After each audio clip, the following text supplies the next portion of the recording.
कराची में airport signal के करीब धमाके का मुकदमा सीटीडी में दर्ज कर लिया गया है। इस बात करेंगे डॉन न्यूज़ के नुमाइंदे मोहम्मद बिलाल हमारे साथ मौजूद हैं। बिलाल, क्या तफसीलात बताएंगे आप? जी बिल्कुल। देखिए, एयरपोर्ट सिग्नल के करीब धमाके का मुकदमा काउंटर टेररिज्म डिपार्टमेंट में दर्ज कर लिया गया है।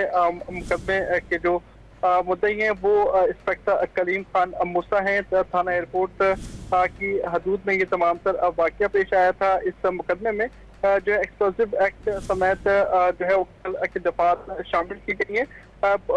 मुकदमे के मतन में बताया गया है कि हमला मुल्क की सड़क को नुकसान पहुंचाने के लिए किया गया था, जो कि धमाके की जिम्मेदारी जो है वो PLA की जानिब से कबूल की गई है। धमाके में चीनी बाशिंदों को निशाना बनाया गया था और मुकदमे के वतन में मजीद ये कहा गया है कि इस तमाम के धमाके में दो जो है गैर मुल्की जामाक हुए हैं। उसके अलावा कई अफराद जो है वो जख्मी हुए थे, जिन्हें तो इमदाद फराम कर दी गई। पुलिस विभाग की जानिब से इस तमाम तर मामले में कहा गया है कि तहकीकात का अमल जारी है। मुल्जिमान को जल्द गिरफ्तार कर लिया जाएगा, जबकि तफ्तीशी जराये की जानिब से कहा गया है कि 10 से ज्यादा अफराद को जेर हिरासत रखा गया है, जिससे तफ्तीश का अमल जारी है। जी, बहुत शुक्रिया आपका।